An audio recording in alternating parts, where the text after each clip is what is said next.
I think our grandparents and kinship caregivers take on a role sometimes that's not always what they planned for in life.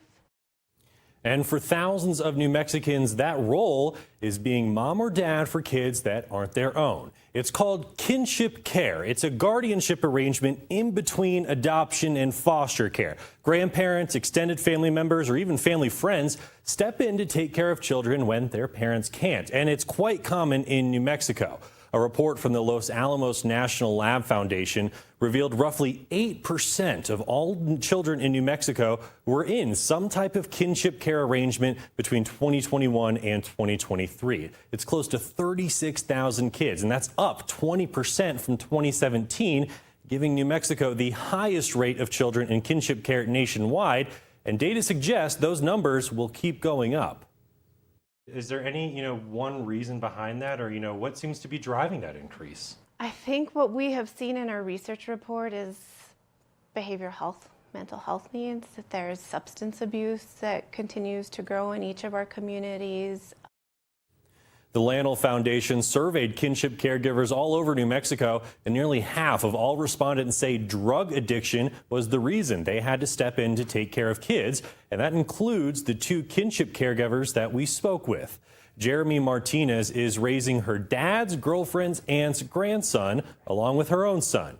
She says the now 6-year-old was exposed to drugs as a newborn, and since she was already trained to be a foster parent, the family asked her to help out with mom and dad, who were both struggling with drug addictions. Martinez says it was clear they were not stable enough to take care of a newborn on their own, and instead of letting CYFD take him away, she decided to step in. She loved her baby. She was just in a really bad situation with no support. I mean, between CYFD, the nurses, all these people were against her. I just didn't feel like I wanted to be the one against her. So I felt like keeping them together and what I've studied, that it's in the best interest that these kids stay with their moms if they're in a good place. And I felt like I could be that good place for them. Meanwhile, Jessica Naranjo is now raising her 4 grandkids with her husband, 3 girls and a baby boy exposed to drugs in utero. That's after both of her children developed serious drug addictions.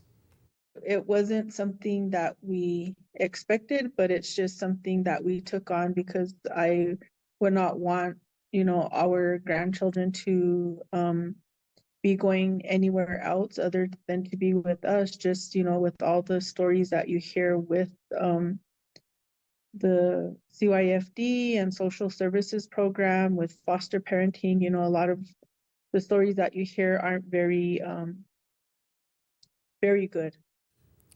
Neither Martinez or Naranjo have full custody over the children that are now in their care, but they are still responsible for all of their needs. And since CYFD is not directly involved in these arrangements, they are not receiving any of the financial support or other resources that foster parents do.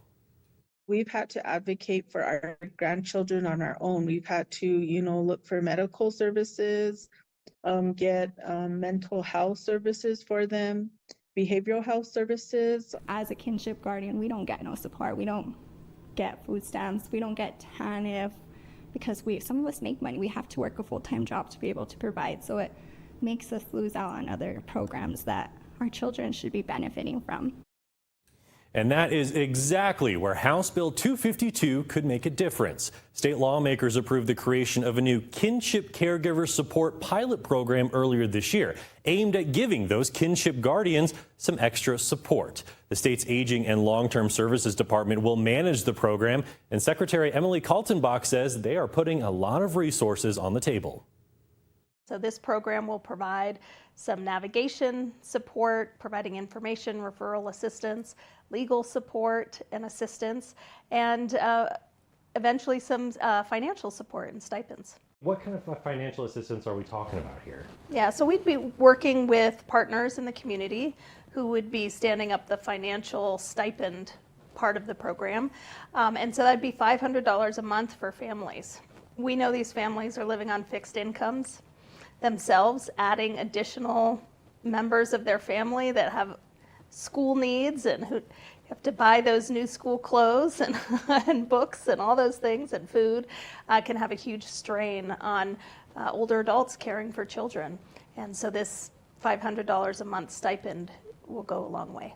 Secretary Kaltenbach says the 3-year pilot program will be limited to just 5 to 7 counties, and only 50 families in each county will be selected for the program. Is there a specific qualification or are there specific requirements, or, how are you going to determine who gets to be part of this? And that's under development. We're getting input from community partners, from impacted families, so that we make sure that their voices are heard and their input is reflected in the rules and regulations. And so that eligibility criteria will be developed.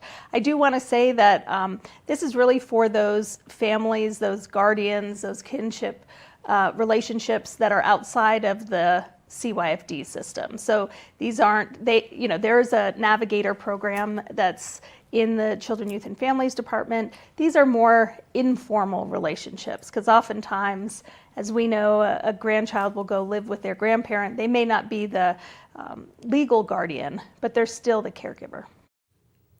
The state's Aging and Long-Term Services Department is still developing this pilot program, and that includes deciding which counties will be involved. Department leaders say they'd like to have it up and running by the end of the year, and they're hoping it's a success so that they can hopefully expand the program statewide in the future.